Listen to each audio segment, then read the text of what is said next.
A letter landed on Gianni Infantino's desk today, and the name at the bottom of it belongs to the most successful footballing nation in the history of the World Cup.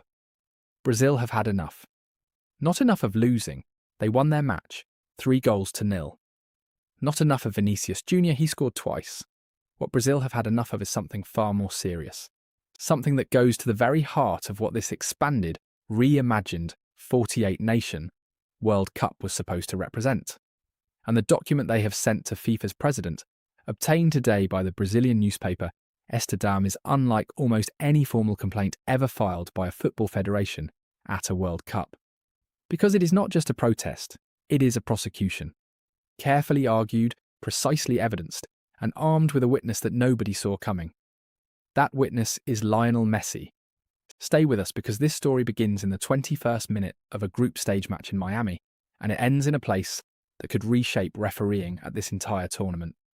The scene was Miami Stadium, Brazil versus Scotland, a match that Brazil needed only to avoid defeat to advance, but which they were winning comfortably when the moment that changed everything arrived. Vinicius Jr., already on the score sheet, surged onto a loose ball, dispossessed Scotland's Jack Hendry with a physical but committed challenge, and finished with the composure that has made him one of the most feared forwards on the planet. A clean, clinical finish past goalkeeper Angus Gunn. Mexican referee Cesar Ramos raised his arm and pointed to the centre circle. The goal stood and then his earpiece crackled. The V team in the review centre had flagged the build-up. Ramos was directed to the pitchside monitor. He watched the replay. He reversed his own decision. The goal was overturned for a foul in the build-up.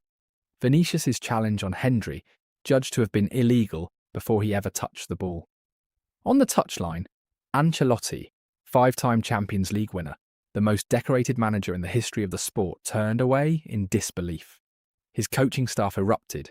Brazil's players surrounded the referee in a wave of fury that took long minutes to subside. But here's the detail that the Brazilian Football Confederation placed at the very centre of its formal complaint. The detail that, when you hear it, makes the entire controversy sharper and more difficult to dismiss. The CBF's argument rests on a specific and important threshold. V at this World Cup is not designed to correct every marginal or debatable call. It is designed by FIFA's own protocol, only to intervene when a clear and obvious error has been made by the on-field referee. Not a borderline decision, not a matter of interpretation, a clear and obvious error. The CBF argues that the contact between Vinicius and Hendry did not remotely meet that standard, that Ramos made a correct initial decision, and that V should never have overturned it. Brazil's disallowed goal against Scotland in the 21st minute, the letter states directly, does not appear to be aligned with the philosophy adopted in this competition. That phrase, the philosophy adopted in this competition, is the door through which the CBF then walks their most extraordinary argument. Because to prove that VAR has not been applied consistently at this World Cup, they did not reach for a minor example from a match between two smaller nations. They reached for the biggest name in world football, Lionel Messi, Argentina, their greatest rival. In Argentina's second group match against Austria, the CBF's letter argues there was a moment that bears direct comparison to what happened in Miami. In the build-up to Messi's goal, midfielder Alexis Malastar made a physical challenge on Austria's Schäferschlager, a challenge that the CBF contends was similar in nature and contact to the Vinicius challenge on Hendry. On that occasion, no foul was given. No V review followed. The goal stood. Messi's name went on the score sheet. Brazil went to Argentina to make their case to FIFA. That is not frustration. That is strategy. The CBF is not asking FIFA to overturn the disallowed goal. It says so explicitly in the letter. Our main interest, the Federation wrote, is not to revisit individual decisions, but to ensure that the criteria governing V intervention are applied consistently, transparently, and equally to all teams throughout the tournament. That is the sentence that will echo in FIFA's corridors, because it is inarguable. If the Messi example stands as described, and it is now on the formal record of this tournament, then Brazil have not simply complained. They have identified a double standard, and they have done it in writing. But the letter does not stop there, because for Brazil this is not only about one disallowed goal in one match. This is also about a referee with a history. Cesar Aruro Ramos is a Mexican official, respected, experienced and established at the highest level of the sport. But in Brazil's institutional memory, his name carries a specific weight.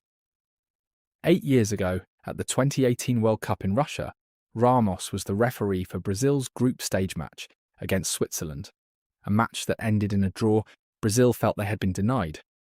In its letter, the CBF cited that fixture as evidence of what it called a negative history with the official, alleging that a clear penalty was refused and that a foul in the build-up to the Swiss equaliser went uncalled. The federation's formal position is direct. Ramos should not have been appointed to referee a Brazil match at this World Cup, given that existing friction. And the CBF has made a specific formal demand that Ramos be removed from any and all future Brazil assignments in North America. Not rotated away, removed. That is a demand without modern precedent at a major tournament. A national federation publicly and formally asking FIFA to ban a specific referee from officiating their games. The institutional boldness of that request will be felt across the refereeing world for years. FIFA has not yet responded. The organisation has offered no public comment on the letter, no statement about the disallowed goal, and no indication of whether the appointment of Ramos will be reviewed. In the silence, the complaint sits formally logged, publicly documented, impossible to quietly set aside. And the story carries its own particular irony. Brazil won the match anyway, 3-0. Vinicius Jr., the man at the centre of the controversy, recovered from having his goal stolen to score again before the end. Matheus Cunha added a third to put the result beyond any doubt. Brazil topped Group C with authority and advanced to the round of 32, where they faced Japan in Houston. On the scoreboard, the disallowed goal changed nothing. Brazil are through.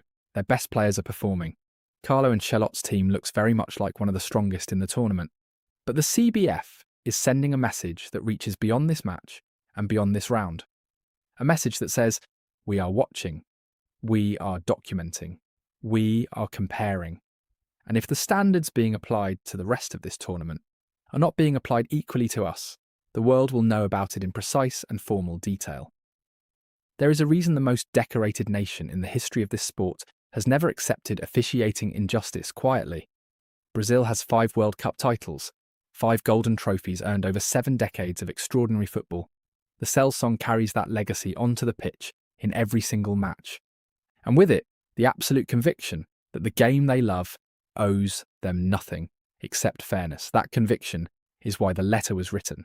That conviction is why Messi's name appears in it. And that conviction is why whatever FIFA decides in response, this complaint will not simply fade from memory. Brazil are heading to Houston. Japan await. The knockout rounds are about to begin, and somewhere in FIFA headquarters, a letter is sitting on a desk, waiting for a reply.